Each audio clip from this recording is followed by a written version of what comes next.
Buletin Didik 20 Jun bersama saya Nur Halifah Ghani. Assalamualaikum dan salam sejahtera. Kerajaan bersetuju melaksanakan program Derma Siswa B40 Pendidikan Teknikal dan Latihan Vocational TVET. Perdana Menteri Datuk Seri Ismail Sabri Yaakob berkata, ia khusus untuk pelajar B40 yang mengikuti pengajian dalam bidang berkenaan di Institut Pengajian Tinggi Awam IPTA bawah seliaan Kementerian Pengajian Tinggi KPT tahun ini. Saya yakin program ini menawarkan lebih banyak peluang kepada anak-anak keluarga Malaysia, terutamanya daripada kumpulan B40, mendapat akses pendidikan di peringkat lebih tinggi, seterusnya membina kerjaya dalam bidang TVET, insya-Allah. Tambahnya, inisiatif bagi meningkatkan motivasi dan galakan pelajar untuk memilih bidang TVET. Beliau berkata demikian ketika berucap sempena menyempurnakan Minggu TVET Negara 2022 di Shah Alam, Selangor.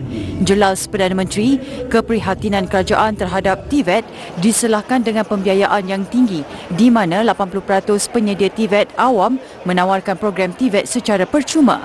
Pengambilan pertama akan melibatkan 1,000 orang pelajar.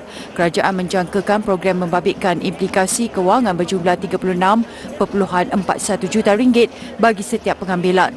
Bagi tahun 2019 hingga 2021, sebanyak 171,412 program TVET di peringkat diploma dan sarjana muda telah ditawarkan.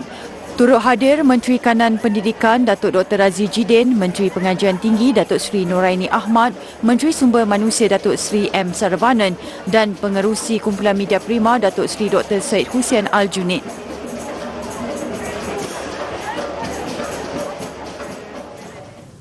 Dalam pada itu, Perdana Menteri turut mengisytiharkan tarikh 2 Jun sebagai Hari Pendidikan TVET Negara.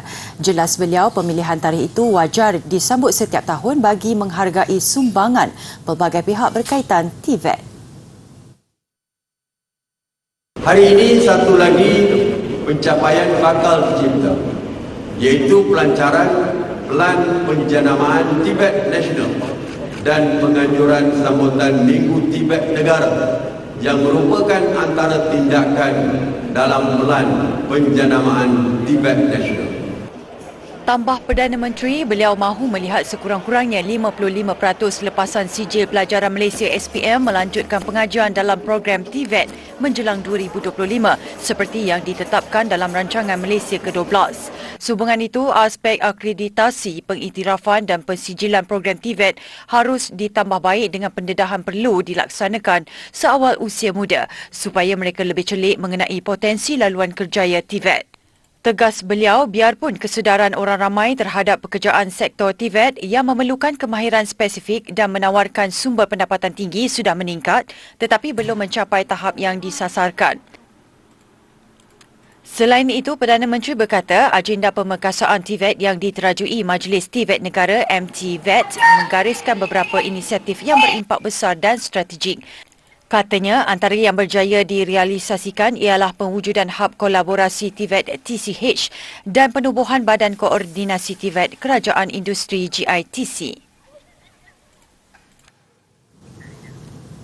Kementerian Pendidikan KPM sentiasa mendukung usaha kerajaan dalam mencapai sasaran 55% lepasan sijil pelajaran Malaysia SPM melanjutkan pengajian dalam program TVET menjelang 2025. Menteri Kanan Pendidikan Datuk Dr. Razzie Jidin berkata, pelbagai program ditawarkan sebagai usaha meningkatkan minat pelajar dalam bidang itu sejak di bangku sekolah. Pilihan program itu disediakan di 87 buah kolej vokasional seluruh negara. Kita ada kolej-kolej vokasional di seluruh negara yang menawarkan pelbagai program TVET, dan untuk anak-anak kita di luar sana, perkara ini perlu dilihat dalam menetapkan apakah hala tuju dalam memilih kemahiran ataupun kejayaan ataupun kerjaya di masa hadapan bagi memastikan anak-anak yang berminat dalam bidang kemahiran ini mengetahui apakah produk-produk TVET yang ditawarkan oleh pihak KPM. Datuk Dr. Razzie mengunjungi pameran oleh Bahagian Pendidikan dan Latihan Teknikal Vocational BPL TV KPM sempena Minggu TVET Negara di Politeknik Sultan Salahuddin Abdul Aziz Shah, Shah Alam hari ini. Pameran disertai oleh sebahagian kolej vokasional KPM yang menawarkan program termasuk agroindustri, tanaman, seni kulinari, teknologi automotif, teknologi elektronik dan teknologi maklumat. Inovasi pelajar kolej vokasional dan sekolah teknik di bawah KPM sering mendapat pengiktirafan serta memenangi pelbagai pertandingan peringkat antarabangsa. Menurut pengarah bahagian pendidikan dan latihan teknikal vokasional BPL TV KPM Zanariah Ahmad, ia membuktikan program TVET yang ditawarkan berkualiti dan menjamin masa depan pelajar. Sempena Minggu TVET Negara, BPL TV KPM membawa pempamer terdiri daripada pelajar dan guru dari 10 kolej vokasional dan sekolah teknik seluruh negara. Bukan itu sahaja, di Rerurai ini juga terdapat guru pakar daripada pelbagai bidang TVET yang akan memberi penerangan lanjut kepada ibu bapa yang berminat. Kita galakkan bahawa untuk pelajar di sini bukan sahaja untuk melihat kepada kemahiran yang telah dibandingkan dan juga keupayaan pelajar-pelajar ini bagaimana mereka mempersembahkan, bagaimana kemahiran mereka itu dapat ditonjolkan dan diterjemahkan dengan hasil penciptaan yang ada di sekarang ini. Projek inovasi dari Kolej Vokasional Sungai Buloh antara yang sering mendapat perhatian di peringkat antarabangsa. Menurut pengarah KV Sungai Buloh, Ahmad Abdul Razak, pihak sekolah sentiasa menggalakkan dan menyokong usaha pelajar untuk menghasilkan projek inovasi bertaraf antarabangsa. Sebab di sini kita menawarkan dan memberi latihan untuk melahirkan bakat-bakat teknologi yang mempunyai daya fikir yang tinggi dan mereka juga mampu melahirkan banyak bakat-bakat mereka melalui program-program yang kita tawarkan di Kolej Vokasional Sungai Buloh. Dan setakat inilah permintaan di KV Sungai Buloh sangat tinggilah dari segi permintaan untuk kemasukan ke KV Sungai Buloh. Nurul Dafina Khairul Anwar, pelajar KV Sungai Buloh turut mengakui melalui program yang ditawarkan, mereka bukan sahaja menghasilkan inovasi untuk diaplikasi oleh masyarakat, malah membentuk keyakinan dan personaliti mereka melalui pembentangan projek di hadapan umum. Saya sekarang dah tahun 2 dan akan masuk ke diploma pada bulan 7. Pada masa sekarang, saya dah sampai ke peringkat antarabangsa dan akan mewakili Malaysia untuk membawa produk Auto Roof Smart Home. Menurut Zanariah lagi, kebolehpasaran TVET KPM mampu mencapai hampir 90%. Pelajar lepasan TVET KPM bukan sahaja mampu mendapat pekerjaan, malah melanjutkan pelajaran ke peringkat lebih tinggi di universiti awam.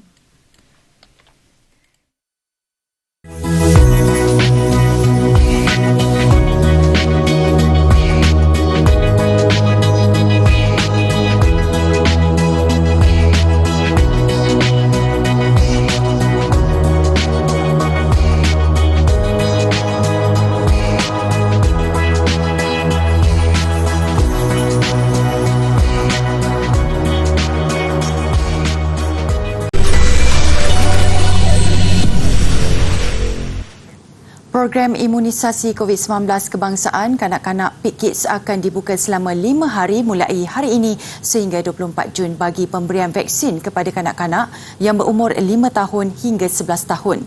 Timbalan Menteri Kesihatan Datuk Dr. Nur Azmi Ghazali berkata pembukaan program vaksinasi itu adalah sempena Minggu Imunisasi Peringkat Kebangsaan 2022 yang disambut pada 16 Jun lalu bertemakan perlindungan sepanjang hayat untuk semua. Ujarnya dalam satu kenyataan, pembukaan vaksinasi itu adalah bagi membolehkan ibu bapa yang berhasrat mendapatkan vaksin COVID-19 bagi anak yang terlepas peluang sebelum ini. Selain keprihatinan Kementerian Kesihatan KKM atas keselamatan kanak-kanak daripada penyakit cegahan vaksin. Pengambilan vaksinasi tanpa temu janji disediakan di klinik kesihatan di bawah KKM. Pemberian vaksin itu adalah berdasarkan kepada stok vaksin di sesebuah fasiliti pada hari berkenaan dan sekiranya stok habis, ibu bapa boleh membawa anak mereka pada keesokan harinya. Bagi kanak-kanak yang akan mencapai umur 5 tahun, ibu bapa masih boleh membuat tempahan janji temu vaksinasi mengikut tarikh dan tempat vaksinasi pilihan melalui aplikasi MySejahtera. Kemahiran komunikasi merupakan antara elemen asas yang penting kepada bakal graduan universiti. Selain boleh meningkatkan keyakinan diri, ia turut menjadi salah satu aspek utama yang boleh mempengaruhi pencapaian pelajar dalam proses pembelajaran. Ikuti laporan yang disediakan Fahmi Izzuddin. Penerapan norma baharu pembelajaran secara dalam talian selama hampir 2 tahun ekoran pandemik COVID-19 sedikit sebanyak menjejaskan kemahiran komunikasi pelajar. Bagaimanapun kini, rata-rata institut pengajian tinggi negara sudah kembali menjalankan proses pembelajaran secara bersemuka di kampus masing-masing. Bagi pelajar lepasan sijil pelajaran Malaysia SPM yang bakal memasuki alam universiti tidak lama lagi, inilah waktu yang tepat untuk memanfaatkan kemahiran berkomunikasi.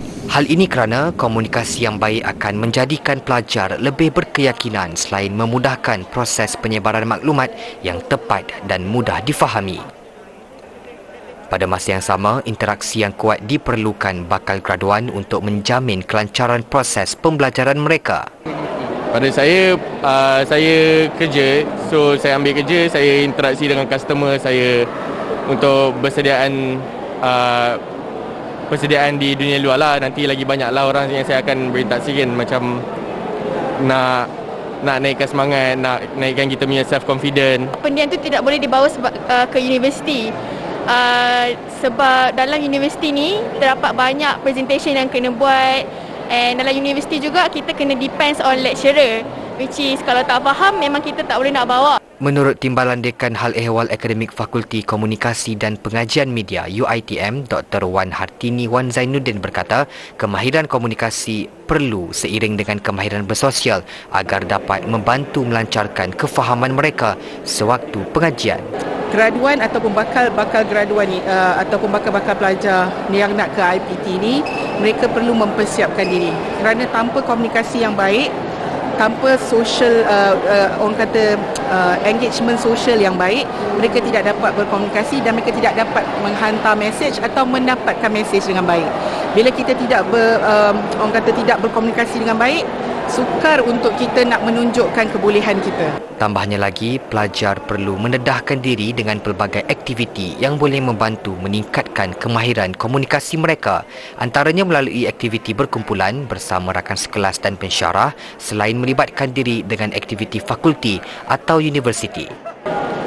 Komunikasi merupakan kemahiran yang diperlukan bakal graduan bagi menempuhi pengajian di alam universiti. Selain menjadikan seseorang individu itu berkualiti, ia mampu membuktikan kebolehpasaran graduan menuju alam pekerjaan.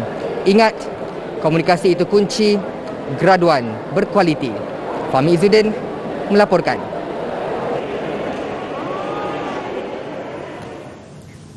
Universiti Teknologi Petronas UTP dan Universiti Pengurusan Singapura SMU menandatangani Memorandum Persefahaman MOU untuk mengukuhkan dan membangunkan aktiviti akademik dan penyelidikan.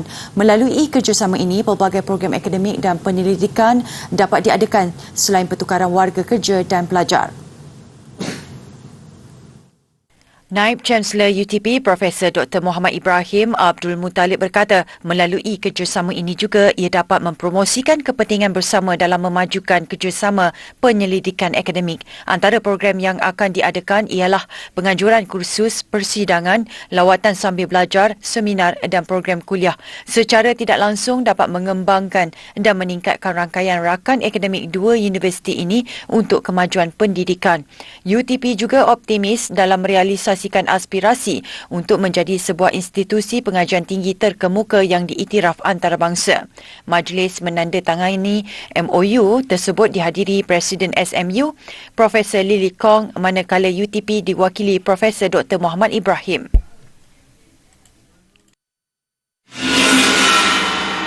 Dalam pada itu, sebanyak 700 anak pokok kayu bakau ditanam di Taman Alam Kuala Selangor menerusi program inisiatif pemeliharaan hutan bakau di antara Universiti Kebangsaan Malaysia UKM dan Yayasan CIMB. Inisiatif kerjasama di antara dua pihak ini sejak 2 tahun lalu bertujuan memelihara dan melestarikan hutan bakau di negara ini. Menurut Timbalan Naib Chancellor Penyelidikan dan Inovasi UKM, Profesor Datuk Dr. Wan Kamal Mujani, hanya terdapat 520,000 hektar hektar paya bakau yang menjadi benteng semula jadi ancaman hakisan yang dilindungi. Justru UKM bersedia membantu kerajaan negeri mencari kaedah bagi memelihara kira-kira 100,000 hutan paya bakau yang masih belum dilindungi di seluruh negara selain meningkatkan ekonomi masyarakat dan negeri. Ketua Pegawai Eksekutif Yayasan CIMB Muhammad Rafi Muhammad Hanif berkata sebanyak RM380,000 diperuntukkan kepada UKM yang akan menjalankan kajian pembangunan di kawasan Taman Alam Kuala Selangor bagi penanaman anak pokok kayu bakau.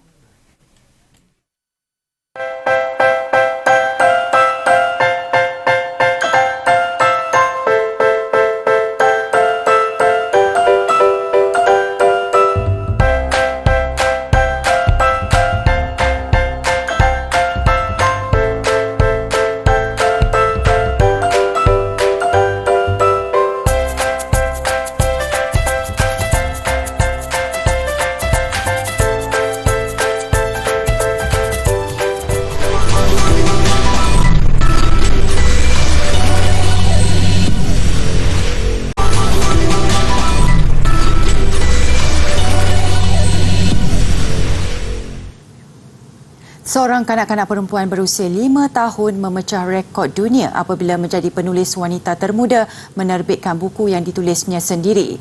Rekod dunia Guinness mengesahkan Bella J. Dark mencatat rekod itu apabila menerbitkan buku yang bertajuk The Lost Cat. Buku tulisan kanak-kanak itu dilaporkan terjual lebih daripada 1,000 salinan, jumlah minimum yang ditetapkan organisasi penyimpanan rekod. Dark menulis dan melakar buku itu dengan bantuan ibunya Chelsea Sim. Ia diterbitkan oleh Gingerfire Press ketika dia berusia 5 tahun 211 hari. Rekod untuk individu lelaki termuda menerbitkan buku adalah milik Tanuwana Sirasinji dari Sri Lanka yang berusia 4 tahun 356 hari ketika bukunya Junk Food diterbitkan pada 2017.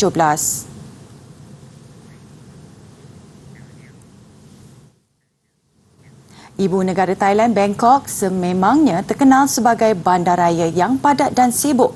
Namun di tengah-tengahnya terdapat sebuah taman yang besar untuk penduduk beriadah dan melarikan diri seketika daripada kesibukan dan hiruk-pikuk kota.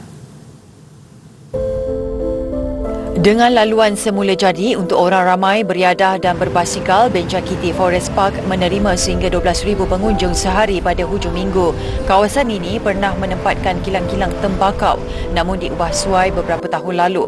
Arkitek landscape Chan Chanin Sung bersama pasukannya mengekalkan lebih 1,000 pokok yang sudah matang di sini sebelum menambah 7,000 lagi pokok untuk menghasilkan hutan di tengah-tengah kota. ชอบคืออย่างนี้บอกไว้แล้วคือผมเป็นคนไม่ค่อยชอบเดินห้างไม่ค่อยชอบห้องแอร์ฮะชอบแบบว่าชอบอากาศธรรมชาติอะไรอย่างเงี้ยแล้วจริงๆในกรุงเทพสวนสาธารณะใหญ่ๆอย่างนี้มันก็มีไม่มากอะไรเงี้ยครับก็เลยดีใจที่มันมีสวนสาธารณะสวยๆอย่างเงี้ยครับ Lebih menarik, ia kini menjadi tumpuan pencinta alam dengan lebih 40 spesies burung dikesan oleh pemerhati haiwan itu. The way they design the park is quite special.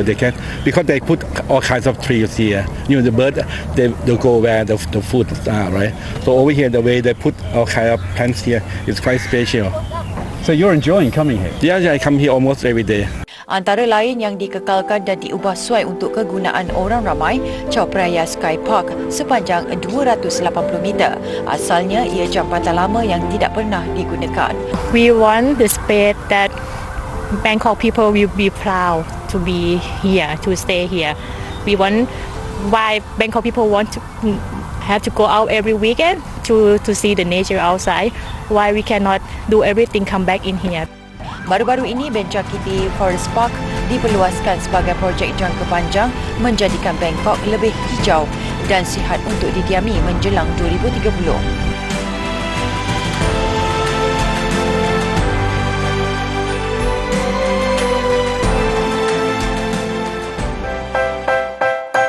Okey, hari ini cikgu akan ajar bagaimana membina ayat dengan kata kerja.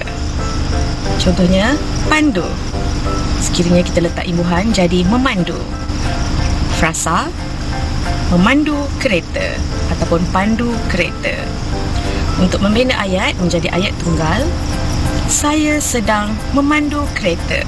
Mudah kan?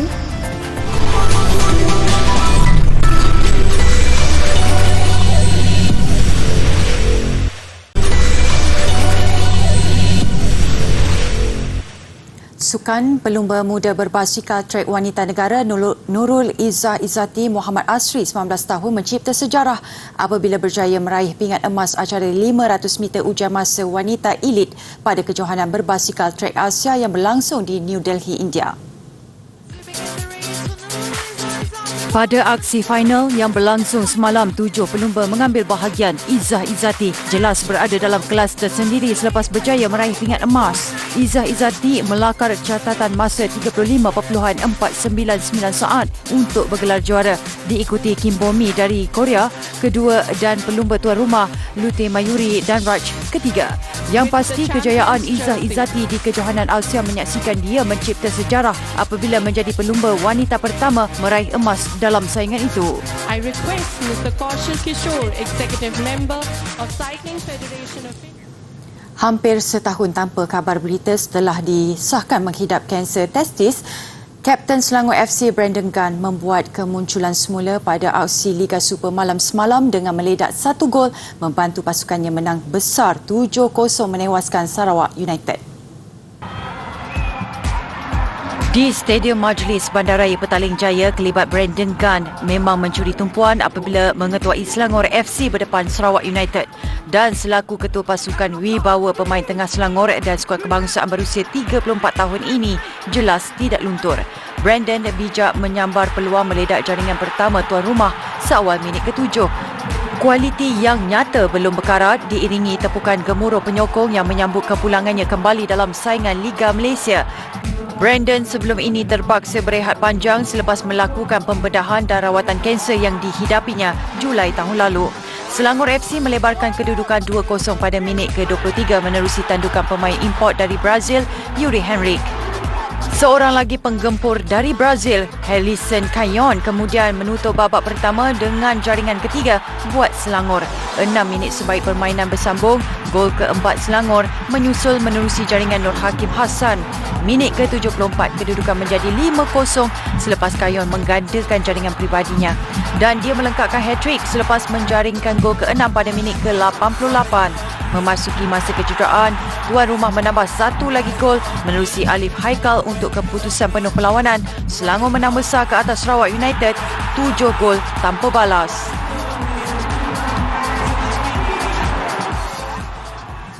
Masih perkembangan bola sepak, perlawanan akhir Piala Asia bawah 23. Uzbekistan gagal memanfaatkan kelebihan di gelanggang sendiri membolehkan Arab Saudi muncul juara. Tidak banyak yang mampu dilakukan Uzbekistan meskipun mendapat sokongan padu penyokong sendiri di Stadium Buyukot. Malah pada minit ke-39, Uzbekistan bernasib baik apabila rujukan VAR menyebelahi mereka menyaksikan sepakan penalti yang dihadiahkan kepada Arab Saudi ditarik balik. Namun penguasaan Arab Saudi gagal lagi dibendung Uzbekistan selepas perlawanan memasuki babak kedua. Hanya 4 minit diperlukan Arab Saudi selepas permainan bersambung apabila membuka jaringan menerusi Ahmed Al-Ghamdi. Uzbekistan terus hampa apabila jaringan Ruslanbek Jianov dibatalkan pengadil kerana offside. Sebaliknya, Arab Saudi mengukuhkan kedudukan 3 minit kemudian hasil percubaan Firas Al-Brikan. Permainan makin tegang apabila tindakan Jianov menarik lawan yang tercedera di penghujung perlawanan hampir mencetuskan pergaduhan. Namun pengadil berjaya mengawal keadaan dan Arab Saudi mengesahkan kejuaraan pertamanya dengan kemenangan 2-0.